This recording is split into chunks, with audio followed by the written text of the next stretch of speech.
People use blades on boots, ski poles, and ice axes in icy and snowy environments. The outdoors is a place that makes me feel completely free. It is a place where I find the most peace and clarity. It's where I feel the most alive and grounded. The speaker is a teenage girl who is blind. She has shoulder-length brown hair. I've had to overcome a lot of challenges and trauma in my life. She hikes a snowy mountain. The outdoors provides a space where I can really focus on my body awareness and the magnificent creation around me, and not focus on anything else that's going on in the world. She sets down a rope that leads up a hiking trail. On a different day, she enters a rock climbing center. Text, Addie Hugan, outdoor athlete. I'm blind, and although that is part of who I am, it doesn't define who I am, and it's not the most important part.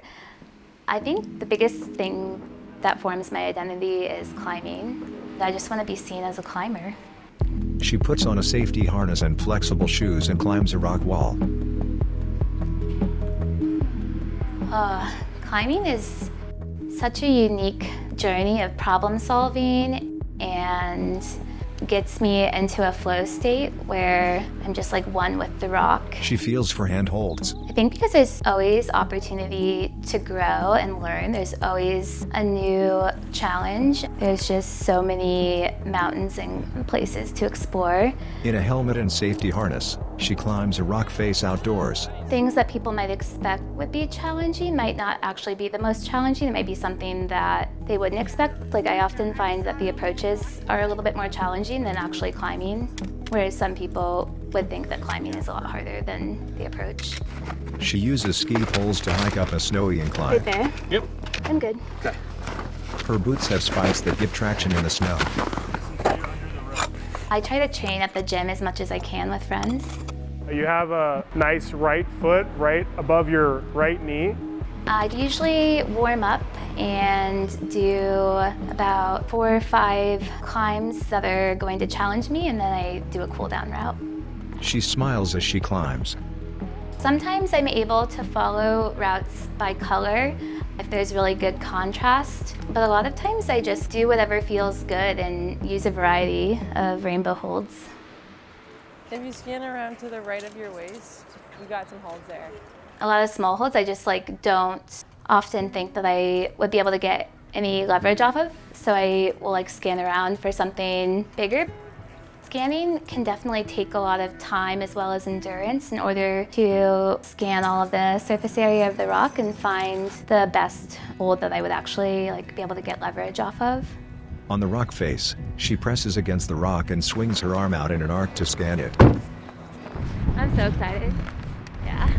She uses a white support cane to walk on the snowy deck. I first had the opportunity to ski a camp in Breckenridge when I was 18. That's when I discovered the mountains and all of the majesty that they possess.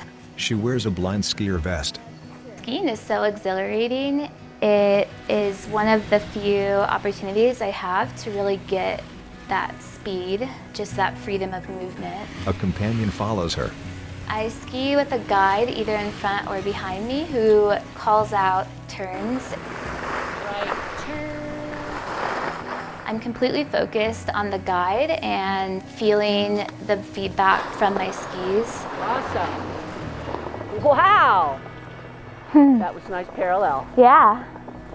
When I'm out skiing, I feel like I get laser focused on the guide's voice, and I'm not really paying attention to any of the other sound around me. Right turn, left turn, ready, right turn. I need to be able to react to their commands as soon as they speak. And stop, left turn, ready, go. Versus going to a crowded restaurant or something, I feel like it's a lot harder for me to talk in that kind of setting because there's just so much noise. Are we on the left? It's a good day on the mountain. Yeah, the snow is really nice. She sits in a booth and smiles. Snow falls on mountains with evergreens. In a harness and helmet, Addie uses picks to climb an ice wall in the mountain. Ice climbing makes me feel super free. I'm so stoked to climb with you guys today. It's going to be a beautiful day. With ice climbing being such a challenging sport, I want to believe that I'm capable of reaching the summit. To believe in myself and trust my strength to be able to accomplish those climbs. I think with ice climbing, I'm more free to kind of choose my path and go wherever I feel led. It feels more meditative. She stands on an icy slope and smiles. She breathes deeply as the snow falls around her. I dream of a world where anyone who wants to climb can climb, and anyone who wants to take up space in any other way in the outdoors has the safety and freedom to do so. She puts on a blind skier vest and her guide follows her down the slope. She uses ski poles to hike. A lot of times people focus on the disability, but the thing is that we all are unique. If we challenge ourselves to step outside of our comfort zone and get to know other people, that we'll find that we actually have a lot more in common than we have dissimilar. It's very thin holds, tiny little toes. For those who haven't been exposed to blind people before, I've found that exposure is the most powerful antidote to fear. She rappels down a wall. That also applies in climbing. Ice picks. Sometimes you're attempting a route that's a little beyond your grade, that you might not think you have the skills or strength to do yet. But if you expose yourself to those challenges, my fingers are getting cold. And work through them, it really helps you to overcome your fear and reach new heights and crush bigger goals than you could have imagined. She climbs up an icy wall and gets into a rocky corner on the top. She hikes out over the snow with a big smile. Credits, created by Rue Smith. Camera assistant, Danny Rodriguez. Behind the scenes, Will Canestrano. Ice climbing lead, Marshall Burnett. Special thanks to Ignite Adaptive Sports and Eldora Ski Resort. Title, Unseen Peaks.